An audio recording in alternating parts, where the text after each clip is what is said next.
First நம்ம பார்க்க போகிறது பார்த்தீங்கன்னா HTML. HTML வந்து ஹைபர் டெக்ஸ்ட் மார்க்அப் லாங்குவேஜ். இது வந்து எல்லாமே நம்ம வந்து ஒரு டேகுக்குள்ளே கொடுக்குறதுனால இது நம்ம வந்து மார்க்அப் லாங்குவேஜ்னு சொல்லுவோம். ஓகேவா? இதை நான் மார்க் பண்ணி காமிக்கிறேன் பார்த்தீங்கன்னா, இதுதான் HTML. HTMLோட அதோட அப்ரிவேஷன் தான் ஹைபர் டெக்ஸ்ட் மார்க்அப் லாங்குவேஜ். இது markup means the HTML you declare what is present to the viewer. நம்ம வியூவருக்கு நம்ம டிக்ளேர் பண்ணுறது எப்படி விசிபிள் ஆகுது, வியூ ஆகுது, அதான் நம்ம வந்து இது பண்ணுறோம். நம்ம இதில் கொடுக்குறது எல்லாமே டேகாக தான் கொடுக்குறோம். அதான் வந்து இதை ஒரு மார்க்அப் லாங்குவேஜ் நம்ம சொல்லுவோம். அதுக்கப்புறம் இதில் வந்து விஷுவல் ரெப்ரசன்டேஷன் நம்ம வந்து சிஎஸ்எஸ் யூஸ் பண்ணுவோம். விஷுவல் ரெப்ரசன்டேஷன் மீன்ஸ் நீங்கள் பார்த்தீங்கன்னா எப்படி ஒரு வெப்சைட் வந்து உங்களுக்கு வந்து ஒரு லுக்கப்பாக இருக்கணும், அதாவது அதுக்கு ஒரு ஸ்டைலாக இருக்கட்டும், ஒரு ஃபாண்ட் கலர் பேஸ் பண்ணி அந்த வெப்சைட் வந்து உங்களுக்கு வந்து ஒரு டிசைன் ஓரியன்டாக ஒரு லுக்கப் ஸ்டைலில் இருக்கும். ஸோ அதுக்கு நம்ம யூஸ் பண்ணுறக்கூடிய ஒரு கான்செப்ட் தான் இந்த கேஸ்கேடிங் ஸ்டைல் ஷீட், சிஎஸ்எஸ்ன்னு சொல்லுவாங்க. நம்ம அதை வந்து டிசைனிங் பண்ணுறதுக்காண்டி யூஸ் பண்ணக்கூடிய ஒரு சிஎஸ்எஸ், அதாவது அது ஒரு லாங்குவேஜ். சிஎஸ்எஸ் வந்து நம்ம எழுதுகிற டிசைனிங்காண்டி எழுதக்கூடிய ப்ரோக்ராமிங் லாங்குவேஜ். அதுக்கப்புறம் அதோட ஃபங்க்ஷன் இன்ட்ராக்ஷன் நடக்கிறதுக்காண்டி நம்ம ஜாவா ஸ்கிரிப்ட் யூஸ் பண்ணுவோம். ஒரு ஆக்ஷன் நடக்கிறது, இப்போ ஒரு பட்டன்னு ஒன்று வச்சுருப்போம். சம்திங் நம்ம அதை அந்த ப்ரௌசரில் நம்ம வந்து கர்சர், அதாவது மவுஸ் கர்சர் கிளிக் ஆனால் ரியாக்ஷன் நடக்கணும். அதுக்கெலாம் வந்து நம்ம வந்து ஜாவா ஸ்கிரிப்ட் யூஸ் பண்ணுவோம். இதை பேஸ் பண்ணி தான் HTML, CSS, ஜாவா ஸ்கிரிப்டை பேஸ் பண்ணி தான் வெப்சைட் நம்ம வந்து கிரியேட் பண்ணணும். ஸோ HTML நம்ம அதுக்காண்டி தான் பயன்படுது. HTML இஸ் சம்டைம்ஸ் என்ன சொல்கிறாங்கன்னா ப்ரோக்ராமிங் லாங்குவேஜ். அதாவது இது ஒரு programming language, but it is or it has no logic. அதாவது லாஜிக் இருக்காது. இப்போ வந்து அதர் லாங்குவேஜை கம்பேர் பண்ணும்போது நீங்கள் ஒரு அடிஷன், சப்ராக்ஷன் ப்ரோக்ராமிங் பண்ணுவீங்க, அதில் ஒரு லாஜிக் கொடுப்பீங்க. A+B = 10. அப்புறம் ஏக்கு ஒரு வேல்யூ, பிக்கு வேல்யூ கொடுத்து ஒரு லாஜிக் இங்கே நடக்குது. சம் ப்ராப்ளமேட்டிக் ஆர் சம் ஃபார்முலாமேட்டிக்லி அங்கே சம் ரீசன் ரியாக்ஷன் லாஜிக்காக பண்ணுவாங்க. ஸோ அந்த மாதிரி இது இருக்காது. இது ஜஸ்ட் மார்க்அப் லாங்குவேஜ். அதாவது சம்டைம்ஸ் வந்து ஒரு ப்ரோக்ராமிங் லாங்குவேஜ் சொல்லுவாங்க. அது காரணம் நம்ம இது வந்து ஒரு ப்ரோக்ராமிங், அது ஒரு மார்க்அப் லாங்குவேஜ், நம்ம அது ஒரு ஸ்ட்ரக்சரில் நம்ம வச்சுருப்போம். அந்த இதுதான் இதை இங்கே எழுதுறாங்க. ஸோ அதனால நான் இங்கே இந்த லாஜிக்கும் இருக்காது. ஸோ இது வந்து மார்க்அப் லாங்குவேஜ் சொல்லுவாங்க. ஓகேவா? ப்ரோக்ராமிங் லாங்குவேஜ்னா என்ன, மார்க்அப் லாங்குவேஜ்னா என்ன, டிஃப்ரென்ஸ் இதை வச்சு நீங்கள் தெரிஞ்சுக்கலாம். இதில் ஃபுல்லுமே டேக்ஸ். இந்த டேக்னா எலமெண்ட். அதுதான் இந்த டேக்ங்கிறது. இன்னொரு வகையில் என்ன சொல்லுவாங்கன்னா எலமெண்ட்ஸ்ன்னு சொல்லுவாங்க. நம்ம அதில் கொடுக்குறக்கூடிய HTML டேக்காக இருக்கட்டும், ஒரு IMG டேக்காக இருக்கட்டும், ஒரு மெட்டா டேக்காக இருக்கட்டும், ஒரு லிங்காக இருக்கட்டும், ஒரு இன்புட்டாக இருக்கட்டும், அண்டு ஒரு ஹெட், டைட்டில், பாடி, இது எல்லாமே வந்து என்ன பண்ணுவாங்க, ஒரு டேக் ஆர் எலமெண்ட்ஸ் ரெப்ரசன்டேஷன் பண்ணுவாங்க. ரெப்ரசன்டேஷன் சொல்லுவாங்க, அதாவது அதை குறிப்பிடுவாங்க அப்படி. So that is called markup language. It's not logically, only for a programming language, uh, sometimes called. Okay, so the difference between what is programming language, what is markup language, இப்படி நீங்கள் வேரியேஷனை வந்து identify பண்ணிக்கலாம். So the HTML is a markup language.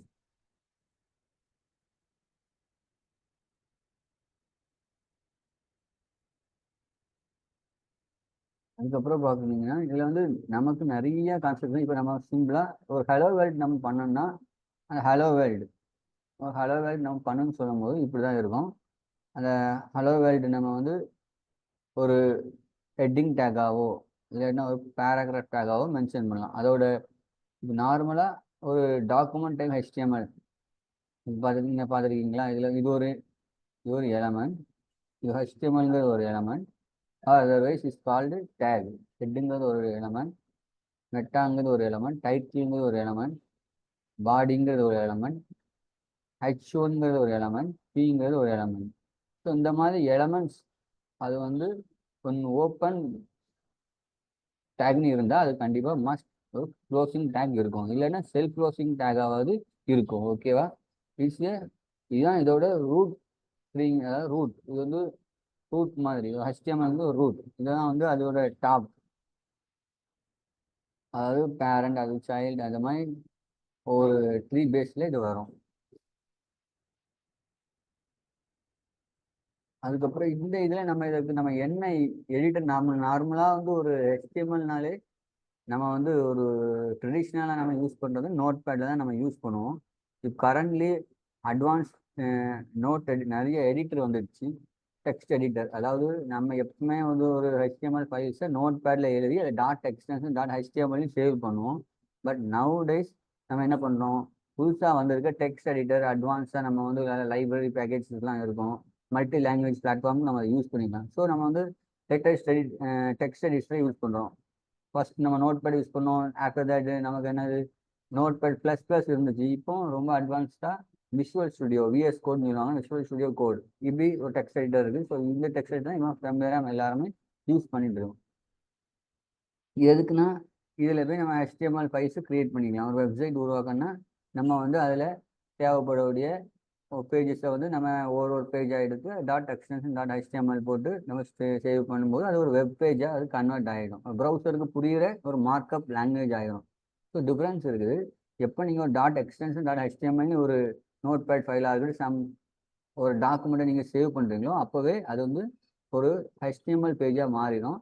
அது வந்து ஒரு அப்போ தான் அதை வெப்பில் நீங்கள் வியூ பண்ணி பார்த்தாலும் அதோட அவுட்புட்டை நீங்கள் வியூ பண்ணி பார்க்கணும். அது ஒரு ப்ரௌசருக்கு புரிகிற மாதிரி சில விஷயங்களை அங்கே வியூ பண்ணி காணிக்கும். இதுதான் எப்படி HTML பேஜ் வந்து ஒரு normal text notepad file document வந்து எப்படி ஒரு HTML பேஜாக மாறுது, ஒரு வெப் பேஜாக மாறுதுங்கிறத நான் இப்போ சொன்னேன்.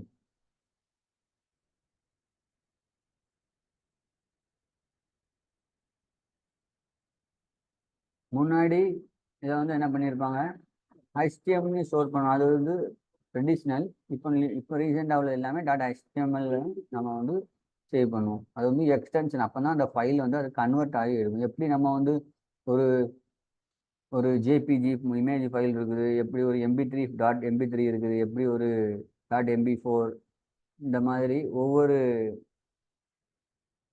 மீடியா ஃபைல்ஸும் எப்படி இருக்குதோ அதே மாதிரி நம்ம இந்த மீடியா ஃபைல் நம்ம இந்த டாக்குமெண்ட்டை நம்ம வந்து எப்படி மாற்றோம்னா ஒரு டெக்ஸ்ட் ஃபைலை நம்ம வந்து HTML எப்போ நம்ம HTMLனு நம்ம வந்து சேவ் பண்ணுறோமோ அப்போ தான் அது வந்து வெப்புக்கு புரிகிற மாதிரி, அதாவது ஒரு ப்ரௌசருக்கு புரிகிற மாதிரி ஒரு வெப் பேஜாக அது மாறுது.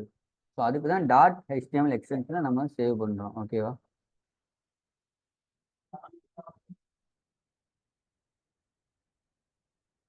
இதோட பேசிக் இதான். ஃபர்ஸ்ட் நம்ம எப்பவுமே வந்து ஒரு HTML டேக் இருக்கும். அதுக்கு அடுத்தது ஒரு ஹெட் டேக் இருக்கும். அந்த ஹெட்டுக்குள்ளே தான் ஒரு மெட்டா டேக், அடுத்தது வந்து ஒரு டைட்டில் டேக் இருக்கும். அதுக்கு அடுத்த செக்ஷன் பார்த்தீங்கன்னா பாடி டேக். இந்த பாடிக்குள்ளே தான் நம்ம என்ன விஷயங்கள் நம்ம கொடுக்குறோமோ அது வெப்சைட்டில் வியூ ஆகும்.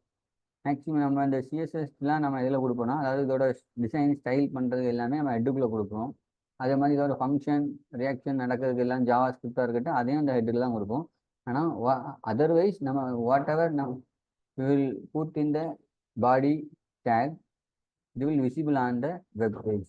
அதாவது நம்ம பாடி டேக்ல நம்ம என்னெல்லாம் கொடுக்குறோமோ அந்த விஷயங்கள் தான் நம்ம வெப் பேஜில் வந்து வியூ ஆகும். ஓகேவா?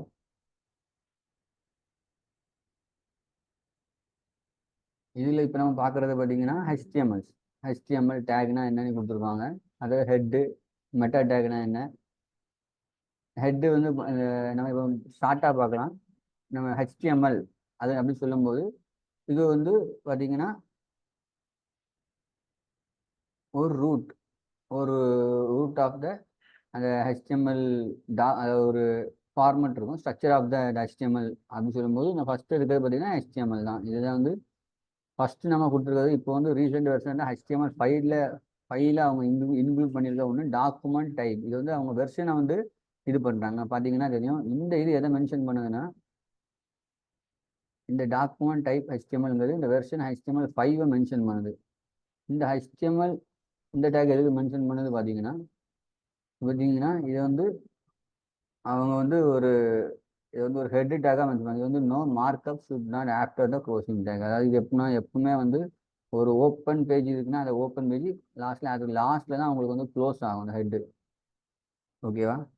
இந்த ஹெட்டோட மெயின் இது வந்து அது வந்து ரூட் டேக், அதான் டாப்பில் இருக்கும். இப்போ ரீசெண்ட் ஃபியூச்சரில் வந்து நம்ம இந்த டாக்குமெண்ட் டைப்புங்கிறத வந்து HTML5 வெர்ஷனில் கொண்டு வந்திருக்கோம். ஸோ நம்ம அதை மென்ஷன் பண்ணாட்டோம்னா இதுலேயே உங்களுக்கு வந்து HTML நீங்கள் போட்டு பண்ணாலே உங்களுக்கு ஒர்க் ஆகும். HTMLங்கிறது ரூட். அது ஒரு பேரண்ட் டாப்பில் இருக்கக்கூடியது. அதுக்கடுத்து ஹெட் இருக்கும், ஹெட் செக்ஷன். இந்த ஹெட் டேக் வந்து எதை மென்ஷன் பண்ண பார்த்தீங்கன்னா, இதில் வந்து உங்களுக்கு டைட்டில், மெட்டா டேட்டா, சிஎஸ்எஸோட அந்த style, script, Java script function எல்லாமே இதில் தான் உங்களுக்கு வந்து இன்க்ளூட் ஆகி இருக்கும். ஓகேவா? அதுக்கடுத்தது மெட்டா டேட்டான்னு சொல்லும்போது அதுக்குள்ளே வந்து என்னது சம் செக்யூரிட்டி, டேட்டா இன்ஃபர்மேஷனை வந்து அவங்க வச்சுருப்பாங்க, என்கோடிங் பண்ணி வச்சுருப்பாங்க, கேரக்டர் வைஸில் என்கோடிங் பண்ணி வச்சுருப்பாங்க. ஸோ அந்த இதுக்காண்டி நம்ம வந்து இந்த மெட்டா டேட்டா நம்ம யூஸ் பண்ணுவாங்க.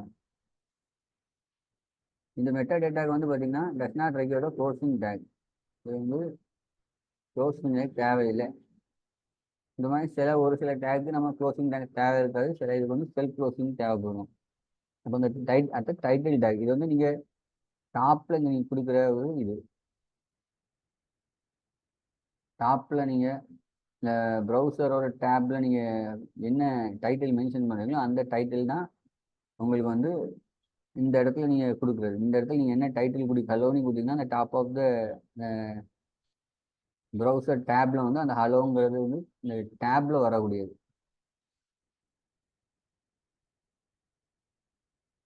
அதுக்கப்புறம் பாடி செக்ஷனுக்குள்ள நீங்கள் என்ன கொடுப்பீங்கன்னு பார்த்தீங்கன்னா, உங்களுக்கு என்னெல்லாம் விசிபிள் ஆகணுமோ, அது ஆடியபிள் கண்டென்ட்டாக இருக்கட்டும், அது நான் ஆடியபிள் கண்டென்ட்டாக இருக்கட்டும், whatever we put in the body is all visible on the web page. இந்த பாடி செக்ஷனுக்குள்ள நீங்கள் என்ன கொடுக்குறீங்களோ எல்லாமே அதில் விசிபிள். அதுதான் இங்கே அவங்க சொல்லியிருக்காங்க, all visible are on audible content of the page. No content should not added after closing tag. After closing tag அப்புறம் நம்ம இதை ஆட் பண்ணக்கூடாது, within the open and closing டேக்குள்ள தான் நம்ம ஆட் பண்ணணும். இங்கே பார்த்தீங்கன்னா இங்கே ஓப்பன் டேக் இருக்குது, இங்கே ஒரு க்ளோசிங் டேக் இருக்குது, பாடியோட ஓப்பன் இருக்குது, பாடியோட க்ளோஸ் இருக்குது. இதுக்குள்ளே தான் நம்ம வந்து எது விஷயத்தான் வச்சோம். இங்கே என்ன வச்சுருக்காங்கன்னா ஒரு ஹெட்டிங் டேக்ல ஹலோ வேர்ல்டு வச்சுருக்காங்க, பேராகிராஃபில் வந்து திஸ் இஸ் ஏ சிம்பிள் பேராகிராஃப்னு வச்சுருக்காங்க. அப்போ இந்த ரெண்டு விஷயம் தான் அதுக்குள்ளே வியூ ஆகும். அதை தாண்டி நம்ம இதுக்குள்ளே போடக்கூடாது. அப்படி போடும்போது எரர் அக்கர் ஆகும்.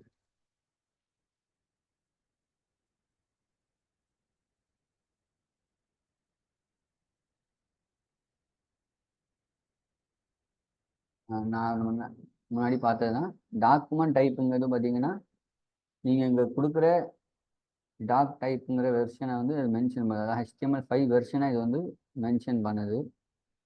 அப்படின்னா HTML5 is not based on the HTML standardise generation markup language.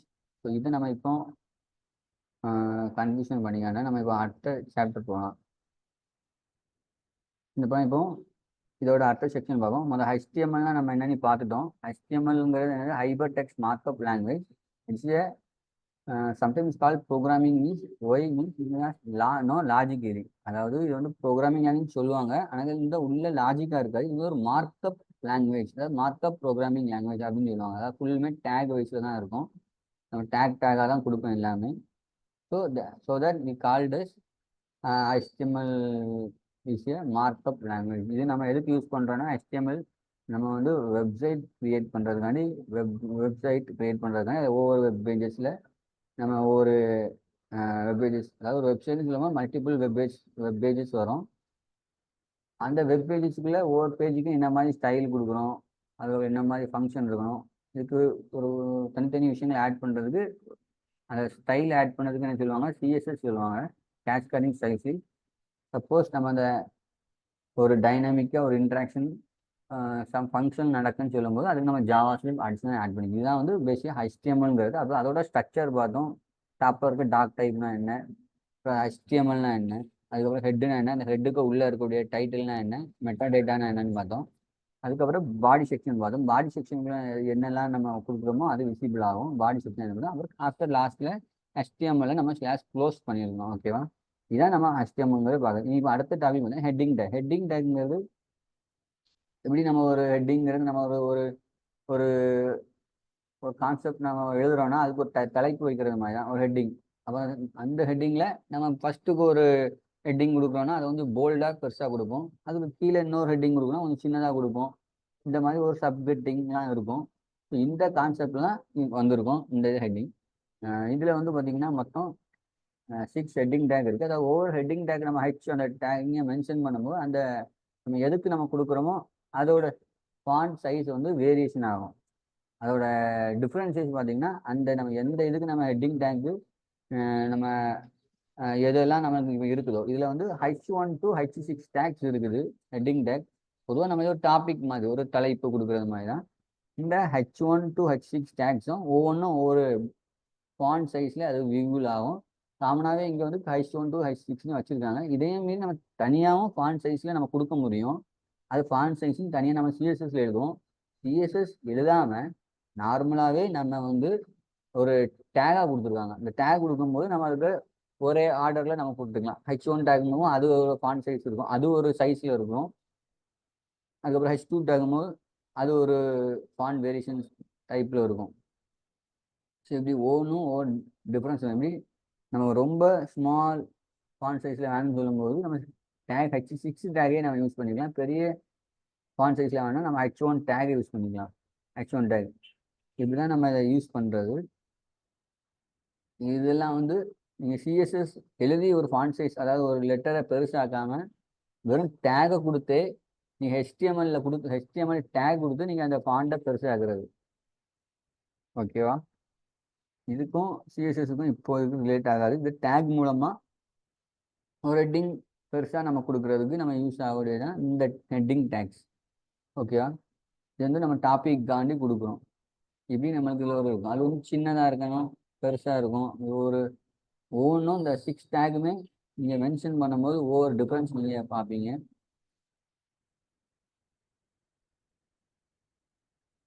இப்போ ஒரு எக்ஸாம்பிள், பெஸ்ட் எக்ஸாம்பிள் கொடுத்துருக்காங்க. ஃபர்ஸ்ட் டேக்ங்கிறது மெயின் டைட்டில், அதுக்கு கீழே ஒரு பேராகிராஃப் இன்ட்ரடக்ஷன் கொடுத்துருக்காங்க. அதுக்கு கீழே ஒரு தலைப்பு கொடுத்துருக்காங்க ரீசன்.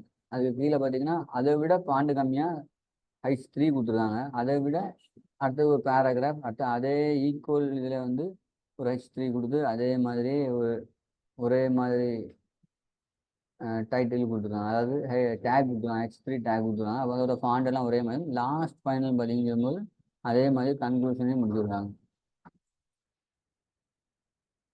இப்போ அடுத்த சாப்டர் பார்த்தீங்கன்னா நம்ம இப்போ ஹெட்டிங் பார்த்துட்டோம். ஹெட்டிங்கில் 6 ஹெட்டிங் டேக் இருக்குது. H1, H2, H3, H4, H5, H6. மொத்தம் நமக்கு இப்போ இருக்கிறது H1 to H6. இது யாருக்குமே நீங்கள் கொடுத்து அப்ளை பண்ணும்போது ஒவ்வொரு வித்தியாசம் தெரியும். ஓகேவா?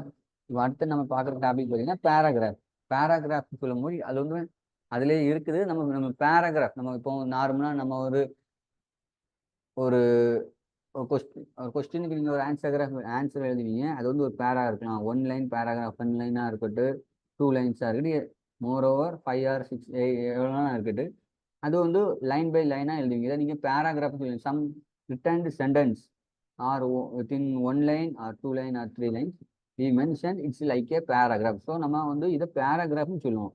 அந்த பேராகிராஃபுக்கு ஒரு டேக் வச்சுருக்காங்க. ஷார்ட்டாக நம்ம இப்படி கொடுப்போம். இந்த arrow, open arrow, close arrow, இப்படி ஒரு பேராகிராஃப் பீனி கொடுப்போம்.